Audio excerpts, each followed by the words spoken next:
That's the spirit. I'll just get it going and then... Which one you after here, Mitch? Mate, whatever. I both take whatever you want. It's the same for me, mate. It's all liquid. Liquid power.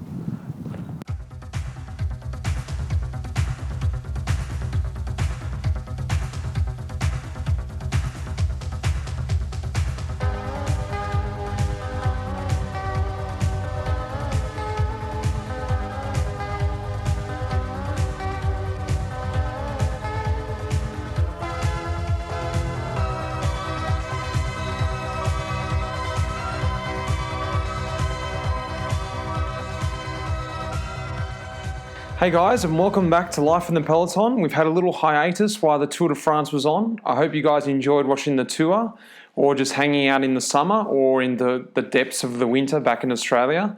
But we're back on track, and this week we are bringing you with an awesome podcast. I sat down with my good friend and awesome guy, the legend Svein Tuft, last week. Well, actually, a couple of days ago. We were up here in Andorra and he came across to my place and we hiked up into the high country, found a little meadow, sat back, cracked a couple cold beers and pulled the recording equipment out and recorded a podcast. Something I get the chance to do with him quite often, but this time I thought, you know what? I'm going to record one of these stories that I get to hear all the time and let you guys in on a bit of insights to his amazing life, his journey from back in Canada all the way across to his pro career and looking into the future, into his next sort of endeavours. So it's a really, really good podcast. If you don't know much about Svein Tuft, he's a Canadian mountain man who was a bit late into the game of the professional world of cycling. Only came across to Europe when he was about 32 years old and then, started racing across here in first of all, Garmin Slipstream and then moved into Orica Green Edge and then on to now rally his final team. But prior to that, he was a man searching in life, doing a lot of mountain climbing, camping, whatever there is to do it. Like, he's just a man of so many experiences and it's just great talking to him. So I hope you really enjoy this one as much as I did. We didn't get enough time to hear all the stories, but we get to hear a couple of beauties. So sit back and enjoy that.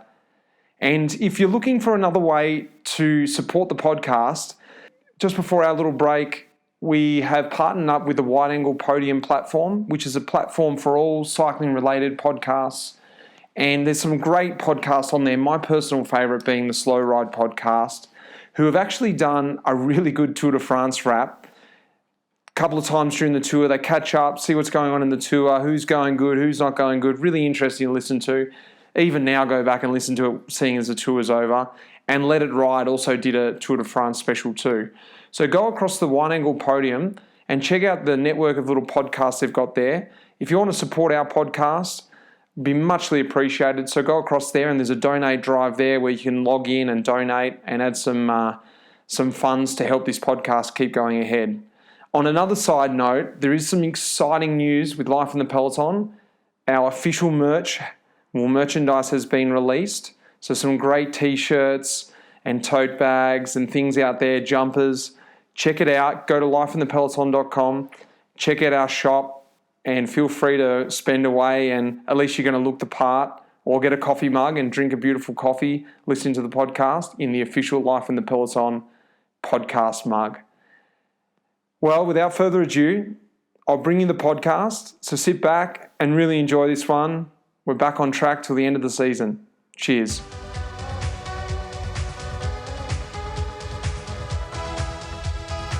We're up here in the good side of the valley, my side of the valley in Andorra.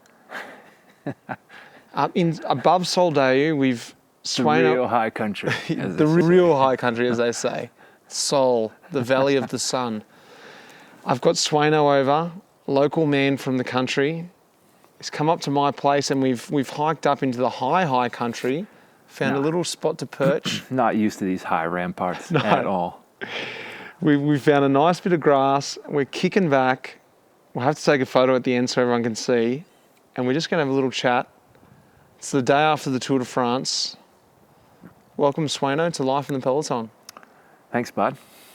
Happy to have you on board. Hell of a place we got here. It is really good. It's a shame we got to record this podcast. No, well, this is pretty much what we do all the time. We just sit back and talk, and I sit back and listen to your stories.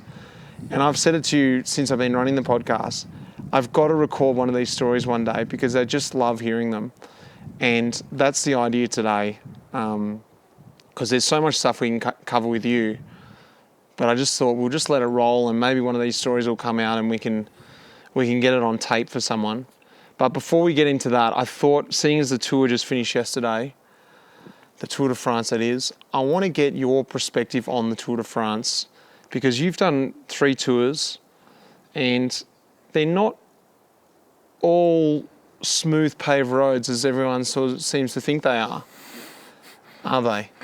Yeah, to say the least. Yeah, it's that's a special race, that one. For all the Grand Tours, for me, that's like the one that has the extra elements that can really do some damage to a guy. What was it like, that first tour you did, 2013? What is it like being, first of all, what is it like being on the circus for 3 weeks? Because I get the feeling it really is a circus in comparison to any other race, let alone any other Grand Tour. Well, yeah, I think for me the biggest difference is at that point is I'd done Giro and the Vuelta quite a few times, and I'd gotten used to the rhythm of 3 weeks. I knew how to get around that. But the thing that blew my mind was just how it seemed like everyone, like the riders, the staff, everyone got like that extra little bit of crazy. It's like a battle to get there, a battle to like get your spot. And it was the same for everyone. And I felt like even the riders were just, it's like they were bought into the hype. And for me, it was just like, this is just another bike race. Like, why are we stepping it up to such a crazy level? So I think that part kind of bothered me, because I feel like a lot of times it was like desperation. Guys got to this race and they felt like they had to do something so much, and it just seemed like a crazy notion to me. It's like, you should just always race your bike as best as you can, and be a good teammate, try and you work hard and you just kind of conduct yourself in the same way. But we get to this race and it's like, man, everyone just break the volume notch off. Yeah, just twist it to 15, And I think that part always kind of bothered me, because I never liked desperation in bike racing. I always felt like as soon as guys switch to that mode, that's when things become dangerous and you stop caring about those around you, and you're just concerned about your benefit or you getting ahead. And I think that's kind of always been an issue for me with bike racing. Well, tell me about 2013 tour, because it didn't end up being the most easy tour, even though it was your first one. And I remember hearing about this on the outside. You were, in the end, fighting to get through the tour and ended up doing the last couple stages almost alone, didn't you? Yeah, in many ways, that was probably the best thing for me. But yeah, it was a massive first 10 days for us. That was the year Gero won a stage and got the jersey, and then Impey took over the next day. We had that great team time trial. Like, it was like, for me, it was everything. There was a long time trial where I put everything into it. It was an awesome first half of the tour, but it absolutely buggered me, know. And prior to that, I'd done the Giro and then Tour Slovenia. So I was probably like, I mean, you could see it coming. I was going to be on fumes by the time the third week rolled around.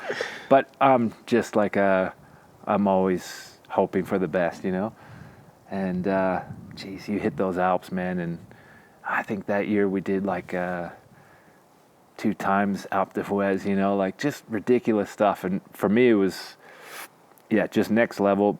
Having that fatigue and just that extra stress load of all the work that we did, and then the crowds and all the stuff that I'm just not really accustomed to, Yeah.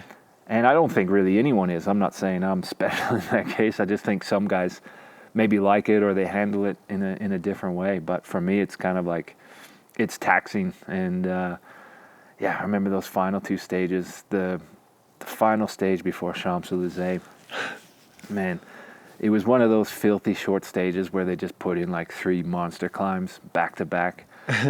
And it was the kind of thing, you do the neutral, everyone's like going warp speed because you basically start on like probably a 20K climb, something like this. And right out of the blocks, I'm like, I'm not fighting for anything. I'm just going to stay here close to the cars. And we hit kilometer 0, and sure enough, you're like right into switchbacks. And man, I suffered like, for me, it was so important to finish that, you know, because you never know. Like at my age then, I was 36. Maybe that would be my only Tour de France. I was my best Tour de France actually, looking back, because of all the great experiences and just where I was at in my life. But I didn't know if I'd do another one after that, and it's so important to me to finish. And man, I was suffering that day, and I remember just catching the last gruppetto, probably about 3 or 4K before the finish, and I was just safety. I was just so. It's weird. It's not even like you can be happy because you're just so fucked that you. It's just it's an emotion that I can't really. I remember just coming on the bus and I was just crying. I don't really cry that much in my life, but it was just like one of those moments where you're just like, all that stuff was coming out, and it's an amazing experience, and I'm so happy I got to do that in my life. That's one of the things that I won't forget forever, you know. It's that challenge that, like you just said then, I'm thinking about. I'm about to go into the Vuelta, and I know that point's going to come. And even though every year you're like, I'm better, I'm stronger, I'm probably not going to be at that point I was at last year, there comes a point in the race where everything, the situation from the day before, the situation of the race, the stress that you've built up on yourself, you get to that point of am I going to make it? And you're just so satisfied when you do able to make it. Yeah. And it's, like I said, it's not like you're happy because you can't physically be that happy. Like I remember I'd crashed really bad, so I had something wrong with my wrist or my elbow. And I remember riding even Champs, I was just riding off the back, like thinking, oh, this will be easier. But that race is the worst. Like you're actually on real cobbles, getting like there's holes on the backstretch when you're doing like 60K an hour downhill. And I'm just groveling, but like I just knew you had to finish, and that after the fact I'd feel awesome, and that right now it was gonna suck, you know. But well, tell me then now, because all the guys will be travelling home today. What's the feeling now, day after the tour, week after the tour for you anyway? What's that feeling like coming home? Well, for me it was just so important to get home and get regrounded. Like for me, obviously a big night out on the piss Sunday night. No, that's not really my style. I can't really handle that after smashing myself for 3 weeks straight. I don't know how guys do that, but I don't know either. I think a couple beers and I'm pretty much wrecked. I wanted to get home and just get into the mountains again and kind of remove myself from the madness that is the tour. And that's always been, for me, that's more of a personal thing. Like I find the hotel living and always being on a bus and always being around millions of people, it's pretty taxing. And to just get home is blissful. Like to eat like real food that grows from the ground and be outside like, in fresh air without people screaming or cowbells ringing. That was just, and it's a weird thing because you're also been running on this high, this like adrenaline, endorphin high. And I think that's what a lot of people don't realize, and maybe young guys for their first time doing grand tours, is like it's like a mini depression when you come out of there, because every day you've had this goal, this mission, this objective that you and people give a shit about you.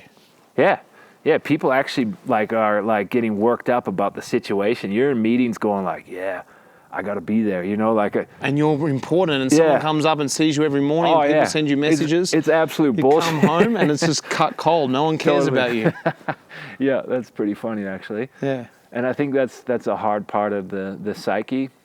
In no way am I complaining, but it's quite interesting when you come home from a grand tour, because it should just be smiles and sunshine, and for the most part it is, but you're definitely struggling with a few things where it's like your brain chemistry's off a bit, and you're trying to get that reset. And sometimes it's going to take a week or 2 weeks, and you need to just give it that time. But I think, yeah, after you've done a few, you start to understand that, and some guys are different. Like some guys just keep the throttle going. You know, they go on a vacation and they drink, and that's cool too, man. Whatever works, I'm all for it. But I know for me, I just have to go through that kind of tough period, and you crawl out the other side. And so for me, yeah, it's just getting home and getting grounded again, and yeah.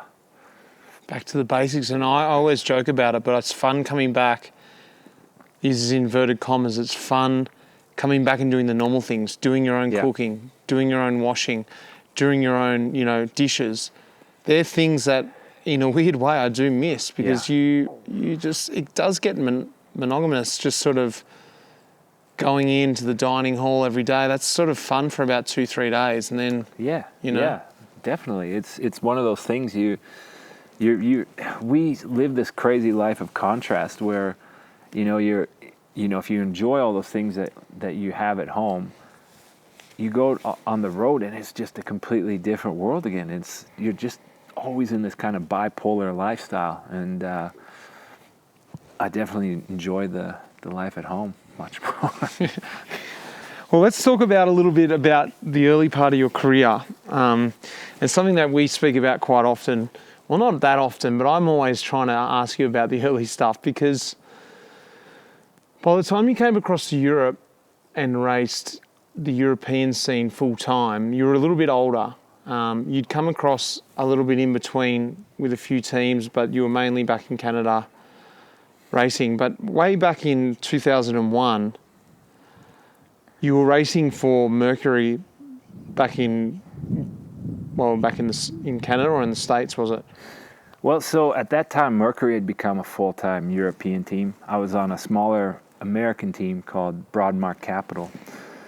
And they actually developed a lot of young guys from America and Canada. Actually, Tyler Farrar was one of the guys on that team. Was he? From the Pacific Northwest, yeah. Wow. And, we had quite a few good guys come out of that program. Horner? No, Horner.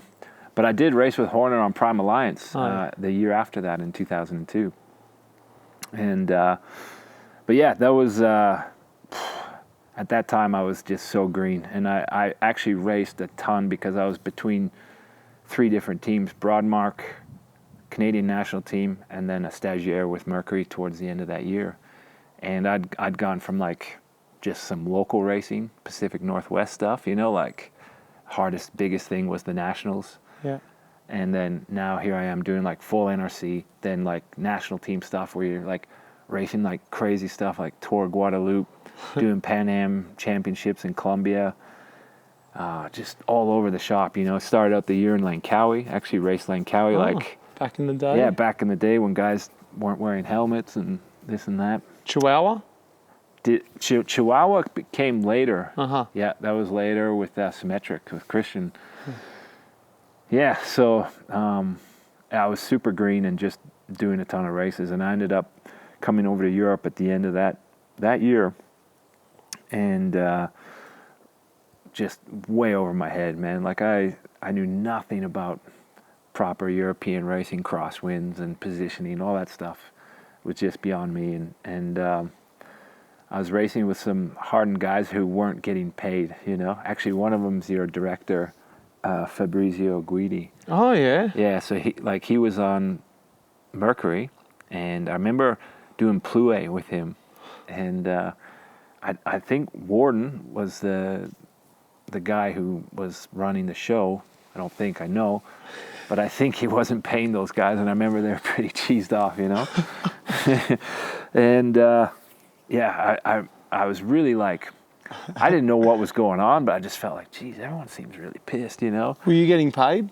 No, I was just like... Happy to go along for the ride. I was happy because I showed up at a warehouse and they had some bags of clothing, and I was just like, I'd never seen anything like this in my life, Yeah.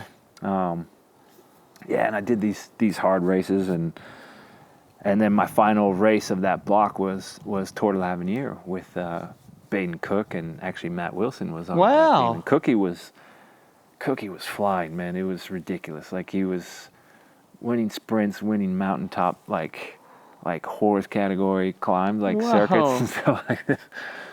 But yeah, I can't even remember what I was doing there, because I don't know if I was helpful. I don't know anything, man. I was just there, basically crashing every day. Like, I don't know, man. It was a real experience. But I ended up crashing out of that race. Maybe it wasn't maybe stage 6 or something like that. And I flew home from Paris on a United flight on the same day as 911 on the 9/11. Yeah, and we got grounded in St. John's, Newfoundland, and it was the craziest thing, because I'll never forget, like, being on that plane and watching the stewardesses, like, they were pacing up and down, like, I guess when they had gotten the news, you know, and I was like, how would they have gotten weird. the news on the plane then? Well, I guess they must have, through the pilots, and they would have, like, wanted to keep it really, like, low key. But they weren't, obviously. Yeah. They knew, I guess they knew what had happened, but what they told us over the PA was that it sounded just like a small plane had crashed as an accident into a building somewhere in America, and that the U.S. airspace had been closed, and we were just going to be grounded in Canada for a short period of time, you know? But the thing is, you couldn't have imagined what had happened at that point anyway. No, you had no idea. So there's no way your mind was ever thinking, like, maybe someone went into the Twin Towers. No. I mean, people on the plane were, like, talking about aliens and stuff like this, Okay. like coming up with crazy shit. And you smoke on the planes back then? no, but that's pretty sweet that you could do that at one point. And yeah, we got grounded in St. John's, and I'll never forget, because we were on the plane for a super long time till people had, like, a meltdown because the shitters were getting when it all was full. when it was landed, you were on there for ages. Because they were sorting out everyone's luggage to see if, like, there was other, I don't know, if they wanted to see everyone's luggage. And the airport, this was a tiny airport, and it had, like, probably 2,000 planes trying landing there, you know? Like, what? Yeah, because all the flights had to get, like, dropped somewhere. 2,000 sounds ridiculous, but it was a lot. Like, it was just plane after plane, and they're trying to figure everyone out. People had a meltdown on the plane.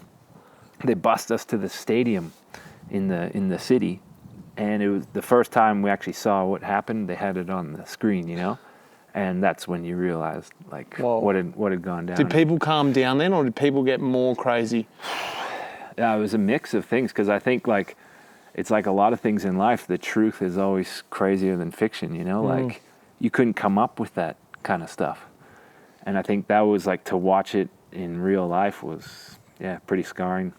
And I remember Could you go from there, or you had to stay at the stadium? Well, we had to stay until they'd sorted out our stuff, and what they had was, like, just this big row of phones you could call anywhere in the world. And this was in the day, like, there was no smartphones and this and that. How much was the internet?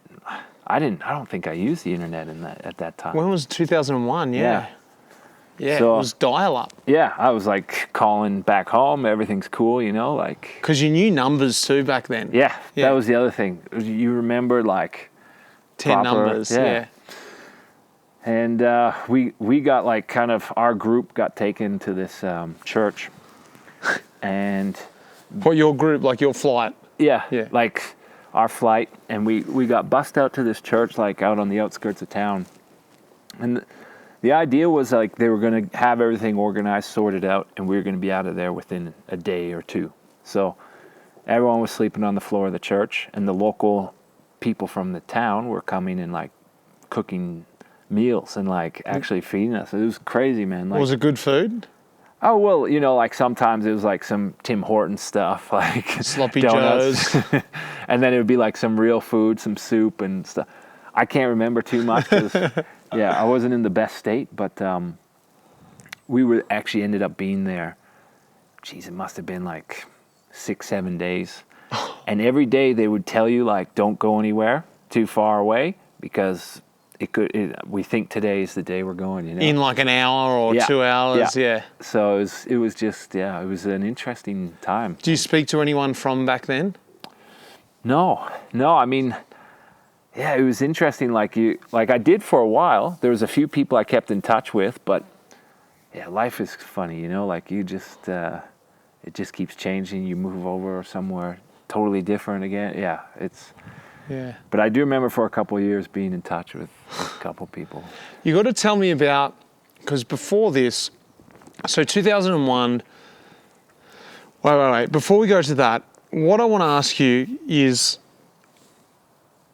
how did you get into cycling? Because from little parts of the story you've told me along the way, you're from BC, Canada, the mountains. Your dad's a bit of a mountain man, and it sounds like, you know, your family was into a lot of sort of outdoor stuff, water skiing, you know, mountain skiing, you know, climbing, rock climbing, stuff like that. So how did professional bike racing come ever into the scene? Yeah, I mean, I actually don't know this story. No, and it's one of those things. Like when I think of it, I think it's so weird that I ended up doing this at all. Like, because I was really lucky as a kid. We did awesome stuff. Like me and my brother had a sweet life. My dad always had us. I mean, he had his ways about doing stuff, but he always had us doing really cool stuff. We were hiking, skiing, just stuff that always had you out moving. And I always grew up with that appreciation for nature and wanting to be out. And you know, like from my younger years, I was pretty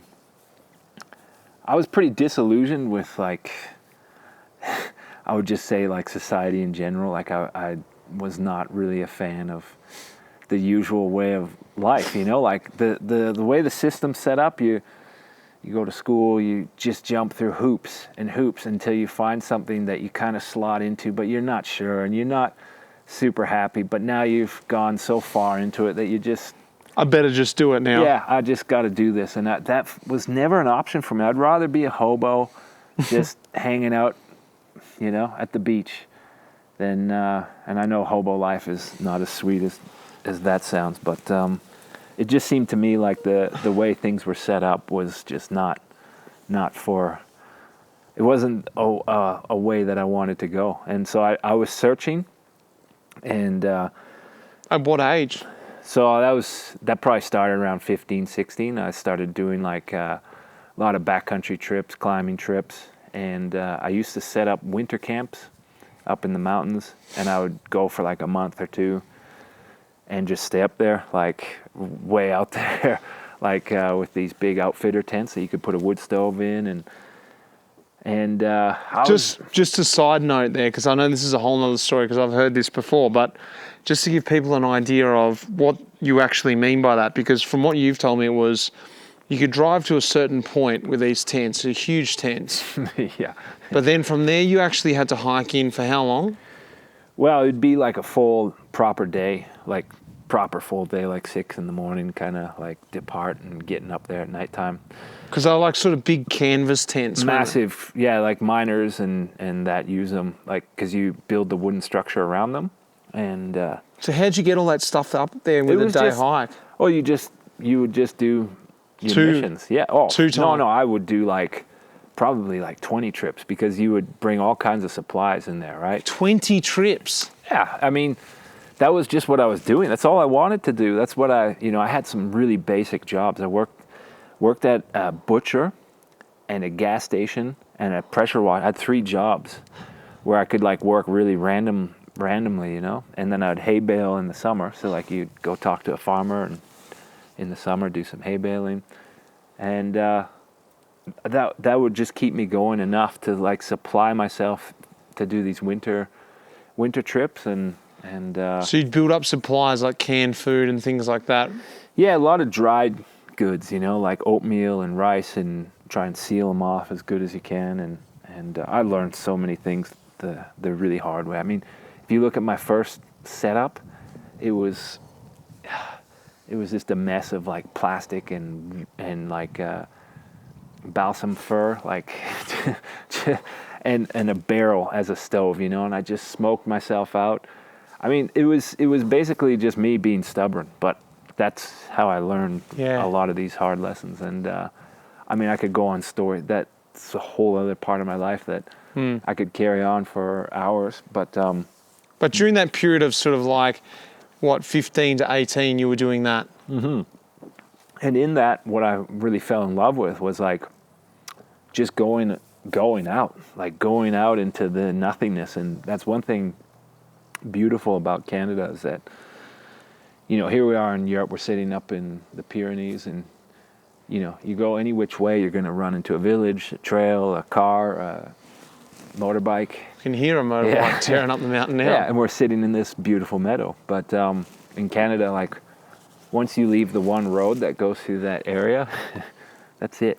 Yeah. You're going into proper wild country. And I think a big part of my youth was like, I was obsessed with like going into those places and just seeing what they were. Not because I thought I was an explorer or that, it was just fascinating to me to go like beyond that mountain and just see what's there. Because, I think a lot of my younger years was spent doing that, And that's what brought me to the bike, because I started really getting into climbing, like mountaineering, and like rock climbing, or just like high sort of hiking? So for me, it's like it's a mix. I like the mix stuff. So like rock climbing is like you have a face. Like when you take that to the extreme level, it's like you go to the Yosemite and you do a wall climb. That's like the epitome of rock climbing, and it's awesome. Like those guys have ridiculous skills. I was never that good, but I like to scramble, and I like some. I've definitely done some decent climbs, but I love mountaineering because it required the whole range of everything. You have the epic bushwhacking, the route to, like, if you're doing a new route, you're having to explore your way and get to where you're trying to get to start the actual climb. And then you're involving so many things where, if the route's never been done, you don't have any prior knowledge, right? So it's like it's totally new. And I had some great friends who I did that a lot with, and as you do that, we always needed cars, because like in Canada we have great distances to. It's like Oz, like if you got to get somewhere cool, it's like you need a car. Yeah. And that was just becoming too expensive, and I figured, like, man, if I could just load my equipment, my dog on a bike, and just cruise, like that would cost me nothing. Yeah. Because time wasn't an issue for you. Dude, that's the best thing about those times, is that time was irrelevant. Yeah. Actually. I think of only weather probably was the thing. Time. Yeah, exactly. The changing of the seasons and then the current weather. Yeah. That was all that mattered to you as far as time went. But as far as, like, I remember touring back in those days, if I didn't feel like riding that day, I'd lay down in a meadow like this or by a creek somewhere, read a book. I didn't care. Didn't matter. Whereas now, like that, I'm going to be back by Monday. I got all these things I got to do, and it's like, it's maddening. But anyways, I went down that path to get to the mountains, to actually explore, and not have this big expenditure of a vehicle, because like in Canada, insuring and all this stuff, it gets out of hand. And that's what started me on the bike. Once I did like my first few trips, I also have stories that could go on for ages from that. Again, learning the hard way, because my first bike I bought from like a secondhand store, like a Value Village, like the crappiest place you could ever buy a bike from. And it just, everything that could break on a bike broke on that first trip, and it was like a proper trip. Where was the trip to? It was up to Bellacoola, which is like heading north in British Columbia. And it was too late in the season, but I was just keen to go. Just on dirt roads and stuff, or? Yeah, so you get on parts of some pretty gnarly roads, but what you also have there is you get on this plateau. It's called the Chilcotin Plateau, and it's records some of the coldest weather in Canada for some reason, because it's and it was like kind of late October, and I hit a patch there where. Yeah, I was not well equipped, and it was dropping down to like -20 and winds. Oh, -20? Yeah, and that was a tough spell. But yeah, like I said, you get through that stuff, and you've like rebuilt everything on a bike, and you're pretty much like, if you still like it after that, I was in love. So where were you going on that trip? Were you purely going on a bike I trip? wanted to go up into the Chilcotin Mountains and range just be up there and for a explore while? and go scramble and kind of. The bike was scope it purely out. transport. It was purely transport. I was seeing it as a tool, not as something that I actually enjoyed, because I hated it for like the first. You know, if you've never ridden and you just think, oh, I'm going to go ride 15 days this way, and everything's going to be awesome, like minimum 100K. Like you actually I had that in my mind, like, well, I have to do over 100K. A day? Yeah, because on this mountain bike? It was a shitty road bike. Oh. And with a steel trailer that I'd welded up, like heavy. And then I had a dog that probably weighed like, what would that be in kilos? Like 30, 35 kilo. And all my equipment in this. So like a 60 kilo at least trailer. Yeah. Yeah, which, I mean, trailers are 100K great. a day. Trailers are great when you're on the flats and you're moving along. It's fine. But when you're climbing. But we had a good system with my dog. Like as soon as I slowed down to like creeping pace, he just knew to jump out. And he'd just go timber cruise along the side of the road, chasing grouse and rabbits and shit. That was a good system. Yeah, it was great. And he knew, like, even in headwind sections, he would just run. So he would probably run 40, 50K a day. Yeah, like no problem. He was, Did you have to tell him that in the beginning? Out. Well, he wasn't, because like I'd spent so much time teaching him to be in, so he was kind of confused, like when I'd be like, don't get out here. Yeah. Now out, get out.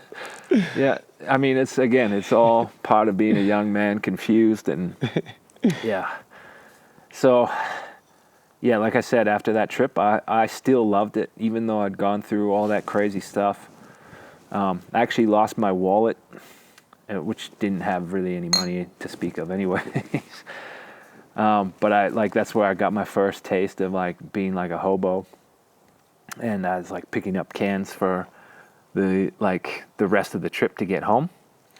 And so, like to get food, money for food. Yeah, that's all it was, because you need money for anything else, did you? No, there was no other expenditure except my sweet bike, which I couldn't buy a part for anyway, so I'd have to jury rig it together just enough to get home.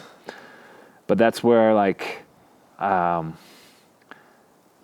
mean, after this trip, I still liked it, and that's where I got the determination to like get a better setup and get a little money together, and then next year, the following season, I want to go to Alaska. And for the bike side of it, or is there still an element of I want to go to Alaska, and then once I get there, I want to do a camping trip and then like do some scrambling? No, that became purely because I was like, biking is sweet. Like living like this is the way. You have all the stuff that you need, which I look back at that time and I think of how simple that was. Like that was, for me, one of the most beautiful times of my life, because I was truly, like I think of how I am now, and I love my life. I love like all the experiences I've gotten to do. But when I think back to the freedom, the true freedom that I had, that was the time of my life that was. Run me through what you would have actually had on you then. So how were you sleeping on a day-to-day basis? Okay, well. So what would the trailer have in it? Again, because I went to Alaska twice. The first time was like stubborn McGee, like I'm going to do it old school like they did back in the day. And I reckon I had pneumonia probably the first couple weeks.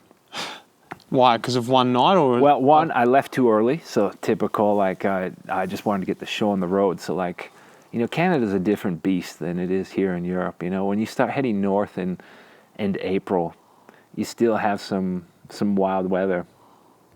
And I was just going on, basically I wanted to make a fire every night. So every time I was cooking, it had to be by fire.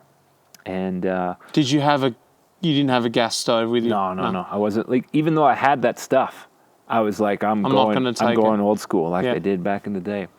A woolen blanket and a tarp. So that was like my sleeping setup. And how would you rig the tarp up between two trees? So yeah, what I would do is, like, in my mind, like, you only need a tarp if it's really raining hard, because one of the tricks up north is like you can sleep under like balsam fir trees and big fir trees, and you essentially stay dry. Like up north, it's a drier climate, and I would sleep a lot under these trees, and I would build 2 fires like on either side, you know. Keep you warm. Yeah, because it would get bloody cold when you just have a wool blanket. And I didn't have I didn't have any tech gear. I just had like wool. Honestly, when I look back, I don't know what I was thinking, like why I would do that to myself. And I remember one night I thought I was gonna die. Like I really thought like, oh, this is probably gonna be it, because I was sick. I was like pneumonia sick, like where you're coughing and you have those chills, but it's like it's also -10, -5. And you couldn't warm up. It's snowing, and I have the fires around me, and you're sweating. You're like going into full-on sweats, and then chills.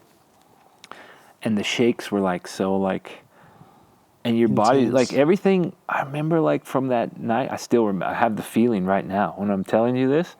I feel it in my bones, because it felt like the chill was just like taking you over. Like it's so crazy, because I remember Were thinking you like, just scared then? Dude, Did you want to go back home, or were you just like, there was no option. If you could see where I was, it would probably be like the closest town 200K.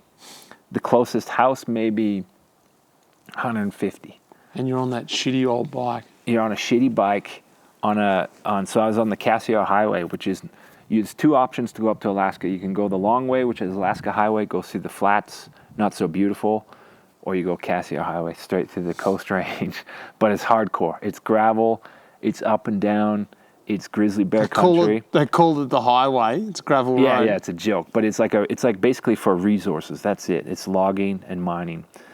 And grizzly bear country. Yeah, in the spring, like on a nice day, you would see probably on the side of the road, on an average day, 20 black bears. And average. Yeah, and you might see the odd grizzly like when you get up into the higher country, you know. So it's just like it was proper wild country. So you don't have a choice. It's not like you can just go like, well, just shut her down and stop the trip, you know. So yeah, I mean, were there towns along the way eventually? Yeah. Was it nice getting into a town sometimes? Yeah, but that's like modern day stuff. Like now it's nice getting into town because I have money and I can go have a good dinner. Yeah. But there I was like on such a serious budget. I remember like my real treat would be like if I get to a gas station and they had like a chocolate milk. Oh yeah. That was like crack cocaine to me. I would like smash one of those on the curb and then continue on. I think of like now like how you just I go touring now and I have access to everything, you know, like it's just ridiculous. And and it's still hard in its own way because you're used to the good parts. Totally. Yeah. But like back then I didn't know any better, man. You know what I would eat at night would be like, I would buy a sack of potatoes on sale and I would haul that like so heavy 4 kilos of potatoes. But like that's what I'm eating, you know. What would you do for water? Take a big water with you? No, that's another great thing about the North Country is that like streams. A stream on the side of the Cassiar Highway it's more untouched than any stream here, you know. Like and they're always readily available. Yeah. I mean it's like if there's nothing in 20K, it'd be pretty rare. And it just doesn't dry. It's like we don't have drought season up there, you know. Like it's just so it's real like rainforest kind of stuff, you know. The reason the trees grow so bloody big. So this is the beginning of where we are now. And then, so just to fast forward a little bit from that trip, then to say like where you were then in 2001, what was that road then that got you from doing the touring trips onto a road bike to start racing? That's the real, because I honestly thought at that time I was just going to tour and kind of be a hobo. Because there was also a period where... Because how old were you now? 20? Yeah, I was getting into 20s, 21. And I was still living the life. Like I said, I went to Alaska 2 times. And I was also riding the rails a lot, like freight trains. Rails. Yeah. What about your dog? Yeah, like my friends that I go with, they would come, and the dogs would come, and we'd do like proper trips. where it actually started is we had this really shitty job stacking railway ties, used railway ties. The big wooden things. Sleepers, yeah. Sleepers, you call them, Yeah. And we'd be situated way out God, in the that's a Rockies. hard job. Honestly, the worst job I've ever had. But it was like a bonus system, so if like you did a certain amount of work each day, it was only worth it to do the bonus day. Yeah. Anyways, where we learned to ride the rails was working at this job because we'd be situated like way out in the Rockies, middle of nowhere, and you had to get into town, but we had no like transport. Yeah. What were you staying in, like a little hut out there? Little tents. We had our tents, and so we started figuring out the train system. The trains, like so there's like the priority trains go ripping through like full gas. Everything has to pull over for them. They're the ones with like the cooling containers and all that stuff. And then there's like the grain and coal containers. They pull over for everyone, but they're the sweet rides because they have good place to sit, good place to stash your bags, good place to put your dog. And they pull over at all the switch yards. So the next town had a big switch yard, so we always knew we could get on at our yard and get off at that yard. And then we started figuring that out. We're like, man, on a day like this when it's 25 degrees, sunny, there's no better way to travel the world, man. I'm not, like, for me, to this day, I couldn't imagine a better way to see the countryside. Because you don't go on the normal routes. Yeah. You go off. You go through different parts of the mountain range and you see totally different stuff and you're not in control. You're left, I mean, there's been times where we've just stopped at a switch yard, man, middle of nowhere, and you don't know what's going to happen. And you camp the night, and no, you realize, like, when you walk up, the engines have just dropped it off and pissed off. Oh, shit. And so you're like, well, these could be here for another 2 weeks. Yeah, you could be at this random just So then you got to switch hike out of there, and you don't know where the highway is or, where the next closest thing is, so you just got to walk, and... No phone, Google Maps. No, nothing. This is back in the day, man. Yeah. And I love that. I really do love that about those times, not having so much access to information so easily. It just made life a little more exciting. I've gone way off track. What were we talking about? Yeah, how did you become to the road? Yeah, so my dad, he's grown up with sport. He's Norwegian. He was at the Olympics. No, my grandfather was. Oh, your grandfather. But my dad was a ski jumper and a cross-country skier. And that's kind of how he came over to Canada. One of the deals was teaching ski jumping and skiing and all that stuff. So he's always been into sport and particularly European sport. And my grandfather also raced bikes. Like, I don't know if you know the Ringerike race. Yeah, I do. You heard of that race back in the day? He won that ages ago. And what's crazy is, like, I remember seeing that trophy and asking my dad, but it wasn't a big thing. Like, he didn't really go on. I mean, he probably did, but I didn't understand bike racing at all. We didn't grow up with it. I didn't, like, if I saw the tour, it didn't interest me at all. So yeah, it was somewhere it was in there. And I think both my parents, like, cause I'd dropped out of school. I was doing just rubbish jobs just to save money for these trips, and I'd disappear for 6 months at a time. So they just thought I was nuts. Were they ever worried about you? Oh, constantly. I was horrible. I was a horrible son, really. To be honest, when I look back, I was the worst because it probably would have been better if I was just doing drugs and like close to home, Yeah, at least they could see. But I would disappear, like my backcountry setups, I would disappear for a month or two at a time when it's like high avalanche danger in the coastal mountains of BC. And all I was doing was backcountry snowboarding by myself. They probably didn't believe that you were doing that. No, they knew because my dad came and saw like my stuff. And I think that probably like made it more concrete that this kid's nuts, And my mom, she probably didn't want to believe it at all. But she also... Now we talk about it all the time, and I apologize a lot for the way I was, but you don't know because you're just a lost young man. And anyways, I was working a job at it was like a sports store.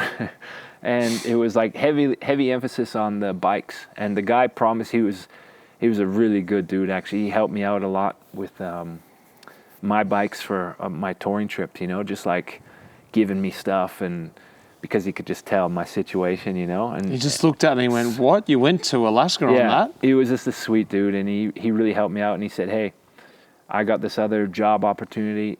If you could help me at the store, you can stay there." Because that was also a big thing for me to have somewhere to stay. And I remember I slept. Oh, like sleep there? Yeah, accommodation. I slept under the stairwell, and I worked at this shop, and it was there that I was able to try like a triathlon, like a Cannondale with Spinergies. And it was the first time, because up to that point I'd ridden like the worst bikes ever, with trailers and dogs and all your equipment, and normal shoes. Sneakers. And I got on one of this bike with Spinergies and no extra weight, nothing, and I was like, that was it, man. I was just, that's all it took. Like, I just rode for like 2K, and I was like, nah, this is the sweetest thing ever, because I'd been plodding away, man, for at 15K an hour for ages, like big miles, big days with way too much shit, And I got on this bike, and that was everything. And I think my dad, because we were also I was spending a lot of time with him at that point, because I was home for a good chunk of time for the first time in a long time. And he saw that kind of spark in me. And we started piecing together my bike, which was just a bike of a million pieces. It was like whatever we could find in that shop. And that was my first road bike. Yeah. And did you want to race then? Or you just wanted to go fast? I wanted to go fast at first. Yeah. But then I just had this kind of bullheaded approach where I thought, I can do this, this is something I'd be good at. I can win. I'm better than the rest. I was just sure of it, because I was like, no one's been doing the stupid shit I've been doing, And yeah, basically I went to my first races, and it was like I either disastrously blew up or won by 5 minutes, And then eventually, once I figured it out, I was able to just, keep smashing the local races, and then you become, anytime you're winning something in a competition against that's just becomes an addictive feeling, Yeah, when other people are trying and you're beating them. Guys who've been doing it for a long time too. I remember, one of these stories so once we figured that out and I'd done some local races, I went down to stay with my aunt in Northern California. And I trained all winter, what you thought was training. What I thought was training. So that's a great example of my mindset. It's just you had to do 6 hours every day. And I had, again, zero money, so I was just buying things like pasta and rice and just sleeping on the floor and smashing myself every day. All day, yeah. And I think back to the resiliency of youth is so incredible, because I try and think of doing that now. There's no way, There's no way. And I remember my dad came down. He drove down from Canada, and we went to a race with proper pros. And we told the story that I was in Cat 1, because all I wanted to do was try and race against these guys like Mike Sayers and Gord Fraser and Eric Wahlberg, all the legends of that time, And I just wanted my chance to see what it was like against them, And we had some paper from Cycling Canada saying that I'd been upgraded to Category 1, because you need to be a Cat 1, And I see your equipment. They kind of went along with it, And I went and raced. I remember I got 5th, and it was a hilltop finish, And that was it, man. I blew my mind. I was racing against guys that do this, as in my mind, as a living, Yeah.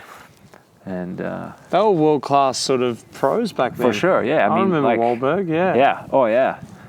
I mean, it was a super early season race, and they were probably just doing it for fun. But to me, it was everything, to have that experience. Did that spark any attention from anyone then? Like, did people come and talk to you, or what? I think I probably just looked like one of those weird big kids that just show up at a race and are just raw, like. And people go like, well, who knows who that was? Yeah. Who was that crazy guy again? And I guess but it's what I say to young guys now. It's like, just keep doing that. Yeah. And you essentially you have to give people no other reason than to like put you on their team or to like give you a chance. Do you know what I mean? Like everyone wants things to magically happen for them. They want the easy road. Yeah. And I'm in my mind, I was like, well, I'm just going to show these guys like every time. I'm worthy. I'm going to, even if I like whatever, mess everything up, I'm going to smash myself every time. And that was my mentality. And it was a really fast progression because I was basically like racing pro in quotations, like on the American scene, like within a year. So. And so what you race, once you started racing properly, week in, week out, is that when you started getting noticed by the teams like Mercury and stuff like that? Yeah, I mean, basically probably my biggest one was like Beauce. I raced Tour de Beauce, which is in Canada, in North America. It's like at the time, it was one of our biggest stage races, and Mercury was there. And I'd won like the final stage. And who are you racing for? I was with the national team. And for like a first year guy to win, like the final stage of Beauce is always the hardest, like it's like the Queen stage? It's like a real circuit with climbs and all that kind of stuff. And for like a first year guy to win it against that was like Mappe was there and like not the A squad, but you know what I mean? Like still, yeah. European teams were there and like how did you win it?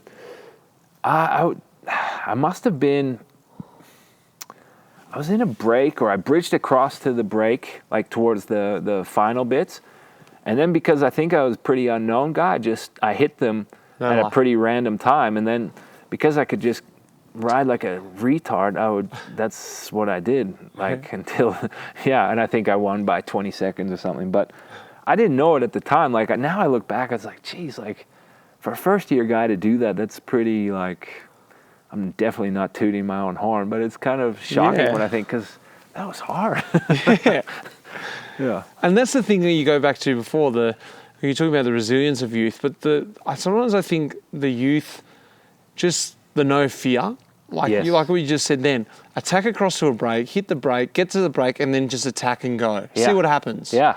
That no fear, just see what happens. Oh, the confidence I had, because I just didn't... The beautiful part, and it's something that I really loved that I got to experience in my life, was that I didn't know any better. Whereas I think a lot of the young guys know better now. They have so much information. They've seen so much. I didn't watch bike races. I didn't know anything. I just knew you had to give her. And if other guys, if you were hurting a lot, other guys were too. And so if you could look around and see that was a good opportunity for you. Go a bit harder. That's all I went on. There was no intelligence involved. It was just Well, you got to tell me about one last story. I don't want to go on too long here. But this is one story that I've heard parts of before. But once you had got the attention after Lavernier, 2001 with Mercury, the next team you went on to was... What was it called then? Prime Alliance. Prime Alliance in 2002. And they had a training camp down in California, didn't they? Yeah. And that was probably your first full year as a pro, was it then? Yeah. Yeah, of American pro, which is kind of I would say more amateur. You're getting paid, but it's not really a true... But the proper setup. Yeah. Yeah. Go in, get the kit, the training camp, everything like that. Yeah. And... let everyone know sort of how you approach that, because you were just sort of I guess, in the dark a bit of how everyone in the whole world of cycling works. And you're just all right, well, training camp's in, when was it? So it was February. Kind of mid-February. Yeah. Yeah. Yeah, and in my world, I didn't really start training on a bike at all until like the weather got nice in BC like that. So that was pretty much beyond me. Like, and it just wasn't a serious thing for me. I was not, and I still don't actually think I'm the best professional in that, because I just think like I prioritize like enjoying life a lot more than I do about like being proper about certain things. But anyways, that whole winter I was skiing and snowboarding a lot, and Backcountry skiing, so Yeah. skiing uphill as well. yeah. Yeah. I mean, you're moving and cross country skiing. I love all those sports. But you know, like you can build a good engine, but like you definitely don't have the bike. Like you get on a bike, you feel pretty weird if you've been doing that for 3 months straight.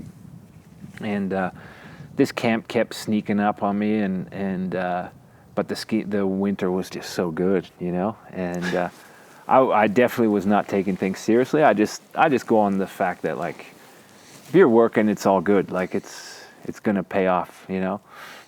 And but I decided kind of last minute that I was going to ride down to camp in Southern California. How far was it? I reckon it's probably 1,800 to 2,000 K. And but you know, so I'd planned to start in February, and I think it was like maybe the first week of February. So it was kind of thing I had to ride over 150 K a day. I gave myself that thing. I had one of those bob trailers like this. So were you trying to do in what, 2 weeks or 10 days or something? Yeah, it was like over 10 days. I think it was 12 to be Okay. exact. And I would show up at camp, have a rest day, and then hop in the train again.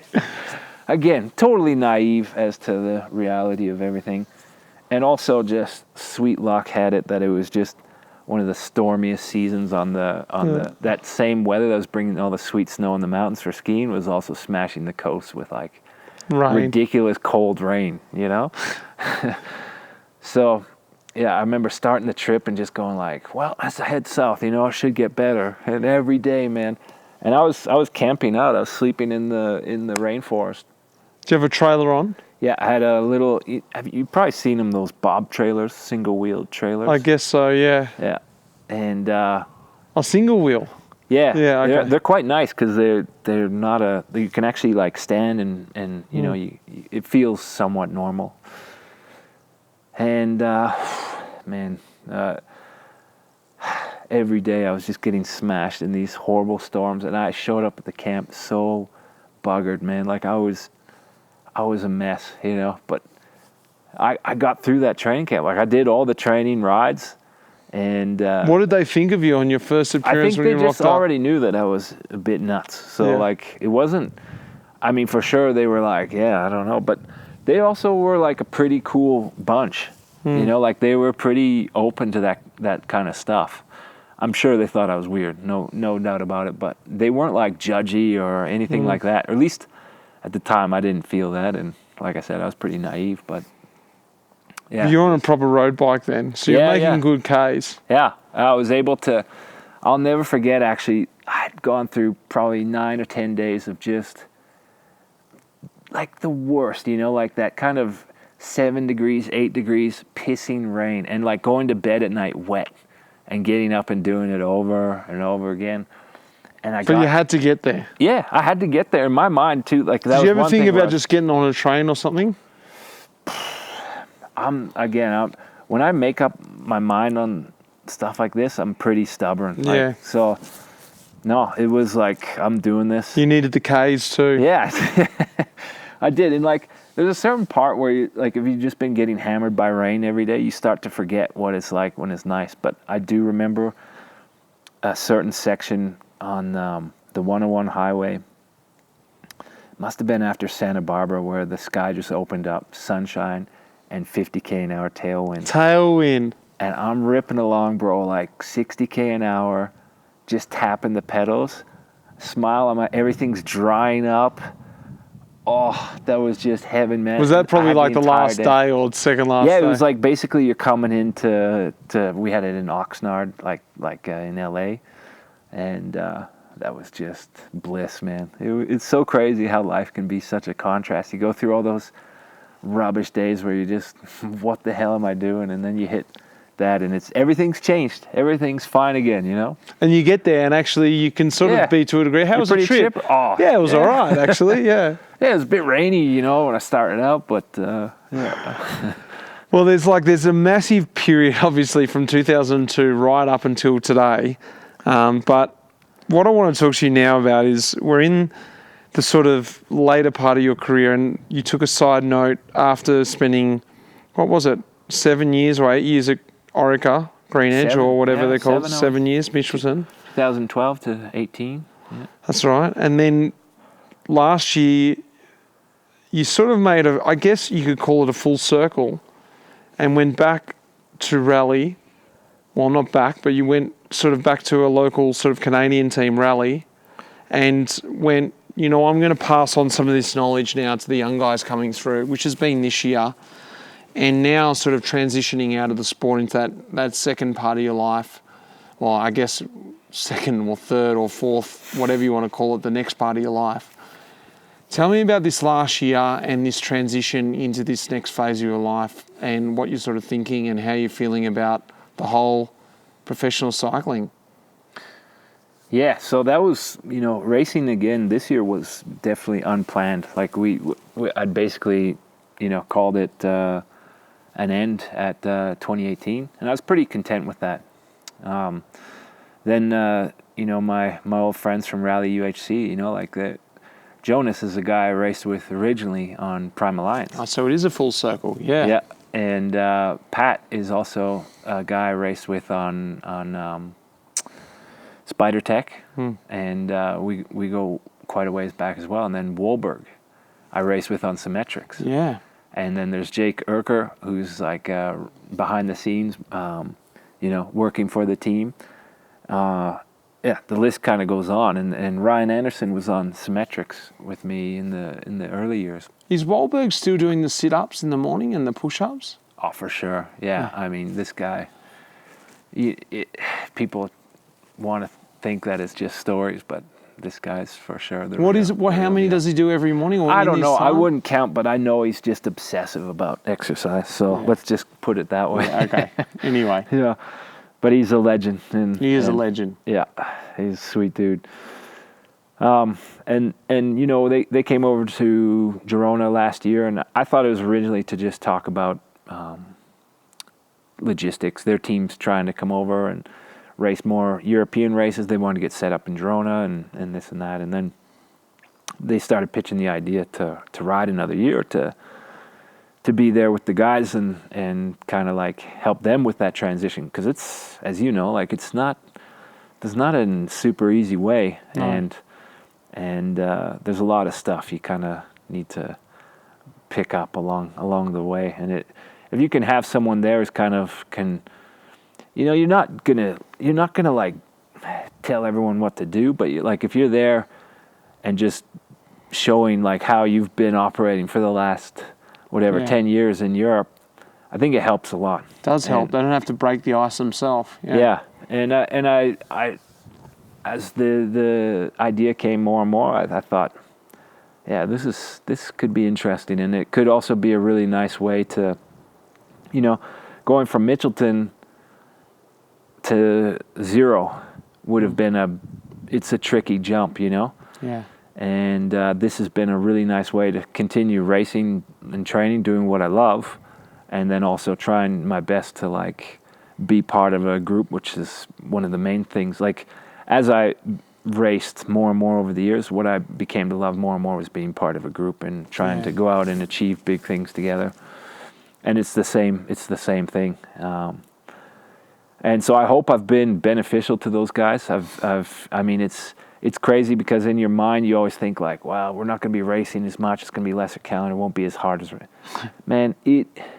I find no matter where you're racing nowadays, it's bloody hard. Yeah. Okay, maybe it's not Tour de France hard or Giro hard, but it's pretty damn close. Like it's different. Yeah, guys it's different. Are good everywhere, and people who kind of downplay a race here and there, I just think, no, man, I respect anyone. You win a race like a 2.2 in Korea, hats off, man. That's what I say. If you can win a race anywhere, hats off. Yeah, exactly. So that's been probably my biggest thing, is that I want to go as deep as I can with the guys, as far as I can in the races, So that means you have to be at your best, and so I'd say that's changing. I'm 42, and one of the things I would say like that changes for me has just been that top end, and I guess probably it's more the motivation of punching yourself in the top end. That when you used to train like a mad dog as a young guy, where you just go and kill yourself day in and day out.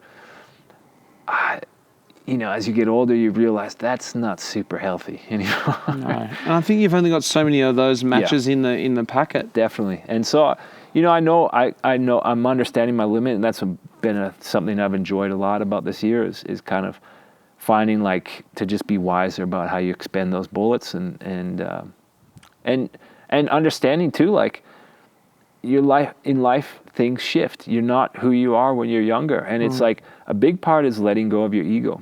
Yeah. And it's been a great transition that way, because I don't think it would be as easy if you said, I'll just take a year off, and you know what I mean, or transition to a totally other.